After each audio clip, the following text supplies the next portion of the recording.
The silent observers. Admiral Sarah Chen stood at the observation deck of Luna Base Omega, her dark eyes fixed on the seemingly empty space beyond Earth's atmosphere. To most observers, including their unwanted audience, the view showed nothing but stars and satellites. But she knew better. "They're still watching us, Dr. Maxwell," she asked, though she already knew the answer. The quantum physicist nodded, his holographic display showing dozens of tiny distortions in spacetime, the telltale signatures of cloaked Drachnid observation vessels. 17 ships today. They're getting bolder. For 3 years, Earth had known about its observers. The breakthrough had come from an unlikely source, a quantum scanning technology originally designed to detect dark matter. Instead, it had revealed something far more immediate: Earth was under surveillance by an advanced alien civilization. But unlike countless science fiction scenarios, humanity hadn't panicked. There had been no public announcements, no mass hysteria. Instead, the world's leaders had made an unprecedented decision: to play along. "Show me the latest test results," Chen commanded, and Maxwell projected another hologram, this one showing the prototype quantum core pulsing with controlled energy. The same technology that had revealed their watchers had led to humanity's greatest technological leap. "The Drachnids still think we're struggling with basic fusion drives," Maxwell said with a slight smirk. "Their latest intelligence report, intercepted this morning, suggests they estimate we're at least a century away from practical quantum technology." Chen allowed herself a small smile. The Drachnids, like many advanced civilizations, had followed a linear technological progression. They couldn't conceive that humanity might take a different path. While they watched Earth's decoy space program fumble with chemical rockets and early ion drives, the real advances happened in facilities buried kilometers beneath the lunar surface. "How long until the Leviathan is ready?" Chen asked, referring to the massive ship taking shape in the hidden shipyards of Lunar Sector 7. "Final quantum core integration in 3 days. The artificial gravity systems are already online, and weapons testing exceeds all projections. She'll be ready for her debut right on schedule." Chen nodded, her mind drifting to the intelligence they'd gathered about their unwanted observers. The Drachnids were part of a larger galactic community, one that operated on strict hierarchical lines. New species were expected to progress through clearly defined technological stages, each advancement carefully monitored and controlled. But humanity had cheated. The quantum breakthrough had come decades before it should have, and they'd kept it hidden. While the Drachnids watched humanity's apparent stumbling steps into space, quantum computers were solving problems that should have taken centuries. While they monitored Earth's primitive satellite network, quantum sensors mapped the entire galaxy. "They've already written their reports about us," Maxwell said, pulling up another intercepted transmission. "Promising but primitive species. Recommended for standard observation protocols. Estimated first contact readiness, 50 to 75 years. Chen's smile grew slightly. "And how long until their closest battle fleet could reach Earth?" "At their maximum speed?" "4 days, 6 hours. "Perfect. Right on schedule." Chen turned from the window, her reflection ghosting against the stars. "Send word to all commands. Operation Quantum Dawn begins in 72 hours. The Drachnid observers continued their vigilant watch of Earth, meticulously recording humanity's apparent technological progress. They noted the launch of another chemical rocket, documented its inefficient trajectory, and filed their regular reports about this young species' slow progress toward the stars. None of them noticed the subtle quantum fluctuations building throughout the solar system. None of them recognized that the seemingly random pattern of human satellite deployments had created a vast, interconnected quantum network. And none of them realized that humanity wasn't following their predetermined path of technological evolution. In 3 days, the galaxy would learn that humanity had rewritten the rules of advancement. The Leviathan would rise from its lunar cradle, powered by technology that defied conventional understanding. And the Drachnids would learn a harsh lesson about underestimating human ingenuity.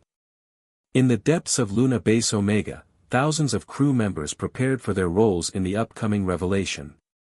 Engineers ran final checks on quantum systems that shouldn't exist for another century. Tactical officers memorized battle plans that leveraged technologies their observers thought impossible. And deep in the hidden shipyards, the Leviathan waited, a testament to humanity's ability to leap beyond expected boundaries. Its quantum core pulsed with potential, ready to demonstrate that humanity wouldn't be confined by anyone's expectations of proper technological progress. The countdown to quantum dawn had begun. Quantum Leviathan. The Drachnid observation post Vigilant 7 had maintained its cloaked position near Earth's moon for 3 standard cycles. Commander Zextal reviewed another routine report with growing boredom. Another primitive rocket launch, another failed attempt at efficient solar sail deployment. The humans were progressing exactly as predicted, slowly, methodically, and without any surprising developments. Another waste of resources, his science officer commented, analyzing the latest Earth satellite deployment. Their orbital mechanics are still based on classical physics. No sign of even basic gravitational manipulation. Zextal chittered in agreement. Send the weekly update to Central Command. Standard development trajectory, no anomalies to report. The sensor array erupted in alarms. Deep within the moon's surface, Admiral Chen stood in the Leviathan's command center, her hand hovering over the quantum initiation sequence. All sections report readiness. Quantum core at full capacity, Maxwell announced from his station. Field generators aligned. We're ready to show the galaxy what humanity can do. Chen took a deep breath. Initiate Operation Quantum Dawn. The Leviathan's first act wasn't to break through the lunar surface. Instead, it simply shifted. One moment, it existed in the quantum-shielded chambers beneath the moon's surface. The next, it materialized in high lunar orbit, having bypassed physical space entirely. On Vigilant 7, Zextal's crew stared in stunned silence at their sensors. Where empty space had existed moments before, a massive warship now hung against the star-filled backdrop. Their sensors struggled to analyze it, reporting contradictory readings about its size, composition, and energy signatures. Impossible, the science officer whispered. Their quantum manipulation technology is at least a century premature. The development timeline is not as fixed as you assumed, a human voice transmitted on all frequencies. This is Admiral Sarah Chen of the Earth Defense Ship Leviathan. We've been aware of your presence for quite some time. The Leviathan was a sight that defied conventional space vessel design. Its quantum core created a visible distortion in spacetime around the ship, causing light itself to bend and twist. The hull, rather than reflecting light like traditional metals, seemed to absorb and process it through its quantum-engineered surface. Standard containment protocols, Zextal ordered, his training taking over. Alert the battle fleet. We must prevent. His words cut off as the Leviathan demonstrated its second groundbreaking capability. The quantum fields surrounding the ship expanded, creating a localized space where conventional physics became merely optional. Vigilant 7's cloaking field dissolved, its technology rendered useless by the more advanced quantum manipulation. Throughout the solar system, 17 Drachnid observation posts suddenly found themselves visible, their most advanced technology neutralized by human innovation. We understand your society's desire for orderly technological progression, Chen transmitted. But humanity has chosen a different path. We've developed quantum technology that your sensors can barely detect, let alone understand. The Leviathan is only our first revelation. In the ship's engineering section, Maxwell monitored the quantum core's performance. The readings exceeded even their most optimistic projections. The core wasn't just stable, it was evolving, learning from its interactions with space-time. Multiple ships entering the system, Tactical reported. Drachnid battle fleet responding ahead of projected timeline. Chen smiled. Right on schedule. Deploy the quantum network. Across the solar system, the seemingly random pattern of Earth's satellite network activated. Each satellite, previously dismissed as primitive, revealed its true nature as part of an interconnected quantum grid. The entire solar system became humanity's domain, every point in space observable, accessible, and controllable through quantum manipulation. The approaching Drachnid fleet found itself in an environment where their technology, advanced by most galactic standards, suddenly seemed primitive. Their fastest ships crawled through spacetime that humans had learned to fold. Their strongest weapons fired into quantum fields that could redirect energy across dimensions. Your battle fleet has two options, Chen transmitted. Return to your territory, or witness further demonstrations of humanity's quantum technology. We've prepared several interesting examples of what happens when you rewrite the laws of physics on a local level. In the galactic community's command centers, urgent meetings convened. The carefully maintained hierarchy of technological advancement had been shattered. A species that should have been centuries away from quantum manipulation had not only achieved it but had taken it in directions no other civilization had conceived. The Leviathan hung in space, its quantum field rippling with potential, a testament to humanity's ability to forge its own path to the stars. And in its wake, the galaxy's power structure began to shift, as other races realized that perhaps the traditional order wasn't as fixed as they had believed. The age of quantum humanity had begun, and the galaxy would never be the same. The Aegis Protocol. The Drachnid High Command Chamber buzzed with agitation. Holographic displays showed the Leviathan from multiple angles, each view more disturbing than the last. Fleet Admiral Vexthor, decorated veteran of 3 galactic campaigns, watched the quantum anomalies ripple across space with growing concern. Their advancement violates all known progression models, a senior scientist protested. It destabilizes the entire galactic order. We must contain this threat immediately. Contain. Vexthor's scales shifted colors in agitation. You saw what their single ship did to our observation fleet. But perhaps. His outer eyes narrowed. Perhaps we can still demonstrate why the Drachnid Empire has maintained order for 10,000 years. Aboard the Leviathan, Admiral Chen reviewed the quantum sensor feeds. They're mobilizing their primary battle fleet. Exactly as the behavioral models predicted. Dr. Maxwell looked up from his station, where the quantum core's readings had grown increasingly complex. They still think in linear terms, bigger fleets, more firepower. They haven't grasped what quantum manipulation really means. And that, Chen smiled, is exactly why the Aegis Protocol will work. The Drachnid battle fleet emerged from hyperspace in a display of overwhelming force. 500 capital ships, each capable of reducing a planet to ash, arranged themselves in their infamous Spear of Judgment formation.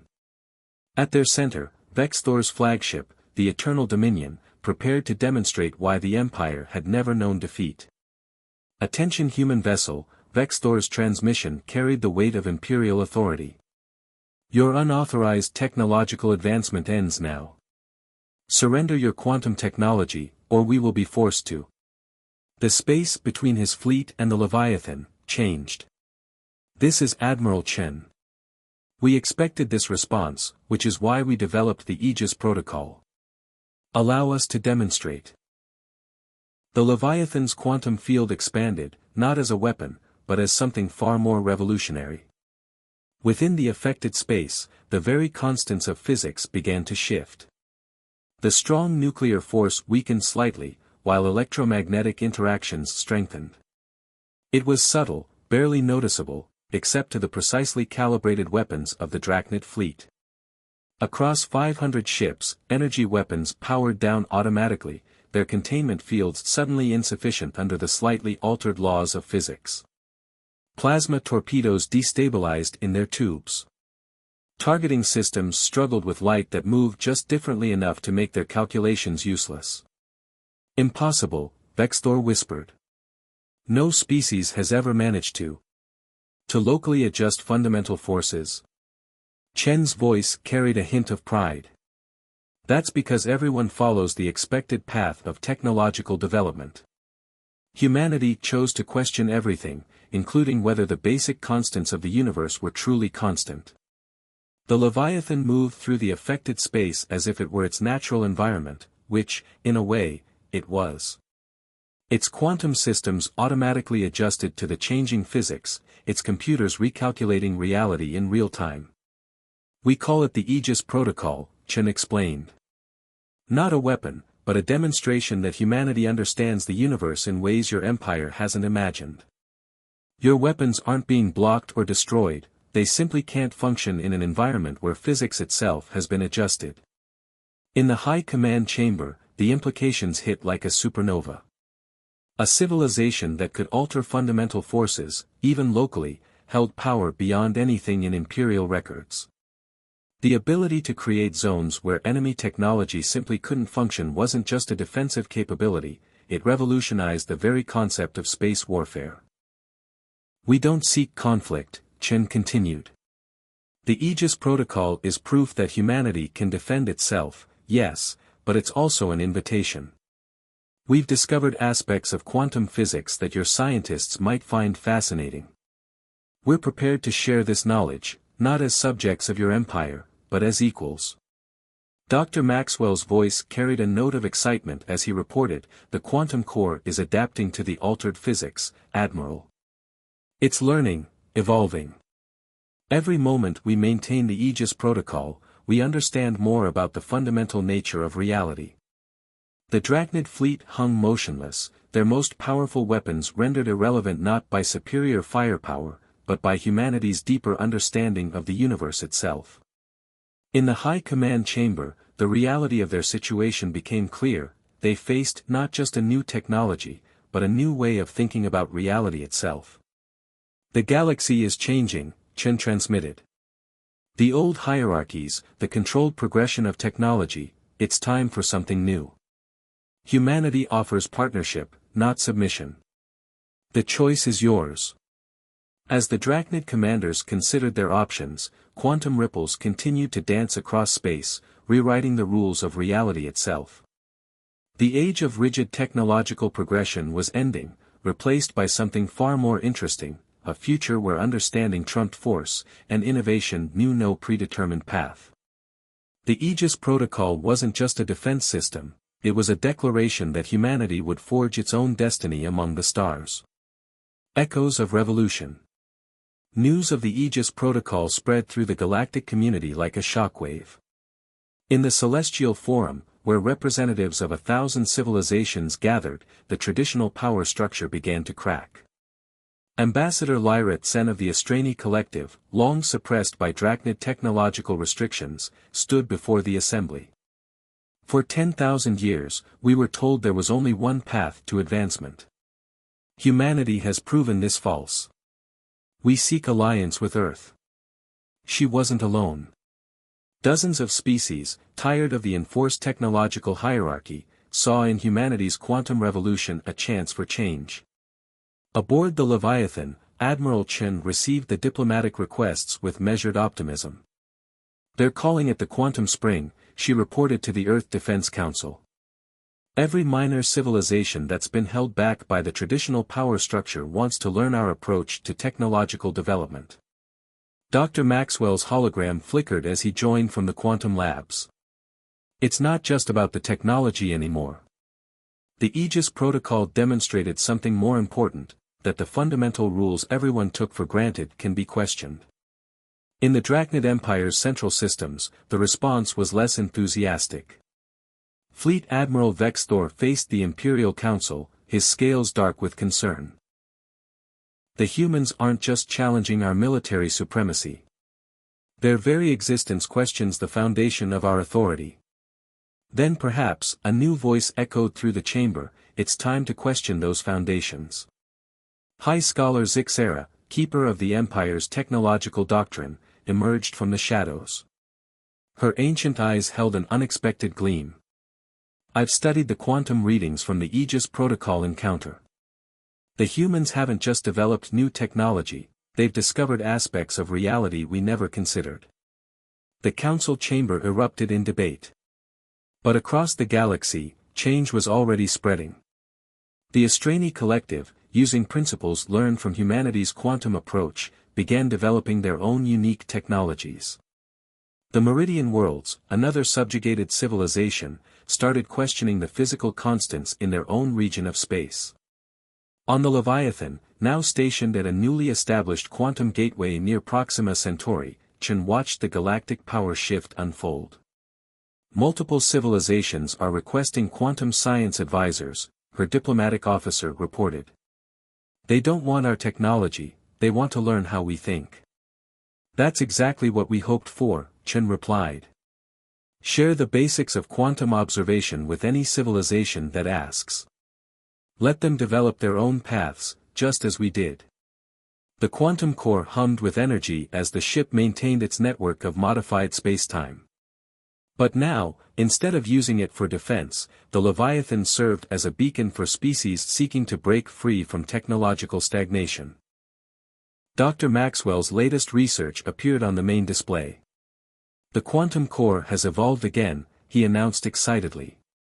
It's not just manipulating local physics anymore, it's suggesting entirely new ways to interact with reality.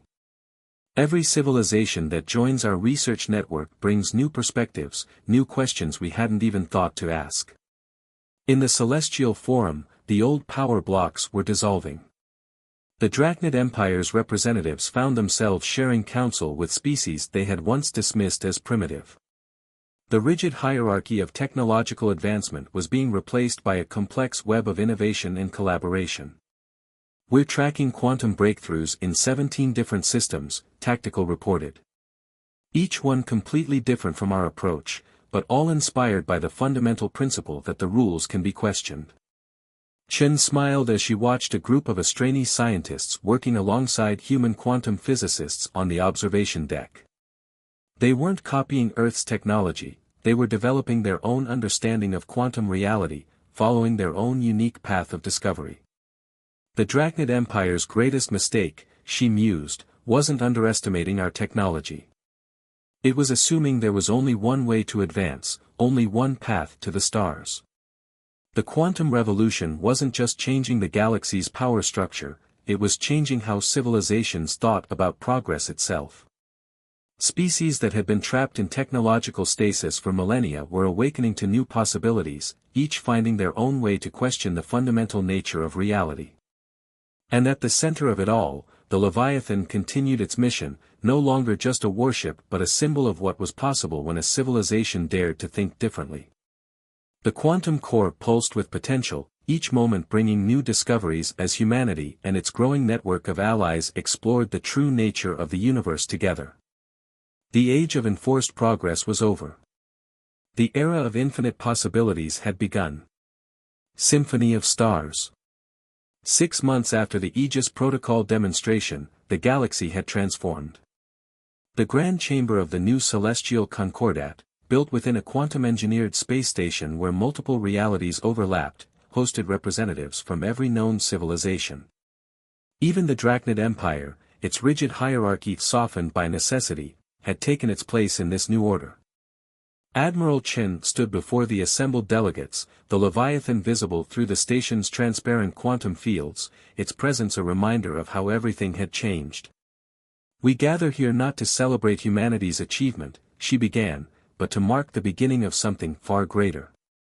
On display screens throughout the chamber, live feeds showed the results of this new age of collaboration. The Astrani Collective had developed quantum technology that could communicate with parallel dimensions. The Meridian Worlds had created engines that drew power from the quantum foam between realities. Each civilization had found its own unique way to explore the quantum nature of existence. But not everyone had embraced change. Deep in Drachnid space, a faction of hardliners led by Commander Rekthar prepared for one final attempt to restore the old order. Their fleet, augmented with desperate attempts to counter quantum technology, approached the Concordat station. Multiple ships dropping out of hyperspace, Tactical announced. Drachnid separatist fleet, heavily armed. Dr. Maxwell, now serving as Earth's chief science officer for the Concordat, studied the readings with interest. They've tried to adapt their weapons to quantum principles, but they're still thinking in old patterns. Still trying to dominate rather than understand. Chen's response surprised everyone. Power down the Aegis protocol. Open a channel. The separatist fleet's arrival had caused concern, but not fear. Representatives from 24 worlds watched calmly as Chen addressed their would-be attackers. Commander Rekthar, she said, before you attempt to restore what was, look around you at what is. With a gesture, she activated the station's quantum observation array, showing not just the physical universe, but the layers of reality that humanity and its allies had learned to perceive. The separatist fleet hung in space, weapons primed but unfired, as reality itself seemed to unfold before them. They saw quantum strings vibrating in harmony, parallel dimensions brushing against their own, the very fabric of spacetime dancing to music they'd never heard before. This is what happens, Chen continued, when we stop trying to control progress and start embracing discovery. Each civilization in this chamber has found its own way to understand the quantum nature of reality. None of them followed our path, they created their own. The Leviathan's quantum core pulsed, not with threat but with possibility. Around it, ships from 12 worlds demonstrated their own unique approaches to quantum technology. The Astrani vessels phased between realities. Meridian ships drew impossible patterns in spacetime. Even the loyal Drachnid ships had begun incorporating new understanding into their designs. The universe is not a hierarchy to be climbed, Chen said, but a symphony to be joined. Each civilization adds its own note to the cosmic song. Dr. Maxwell's voice carried excitement as he reported new readings. The quantum cores from all participating ships, they're harmonizing. Creating patterns we've never seen before.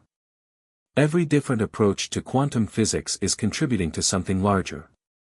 The separatist fleet's weapons powered down as their sensors registered the same phenomenon. The combined quantum manipulations of dozens of civilizations had created something unprecedented, a glimpse of reality as it truly was, infinite in its complexity and possibility.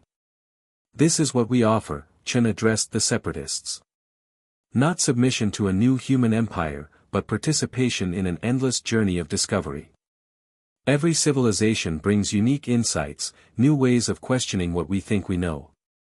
In the chamber, representatives watched as their combined understanding literally reshaped the space around them.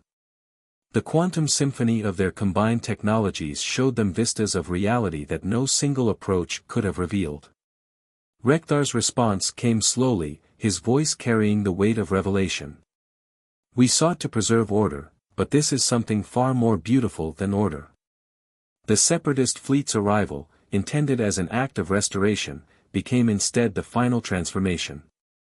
As their ships integrated into the growing quantum network, the last vestiges of the old hierarchical galaxy faded away.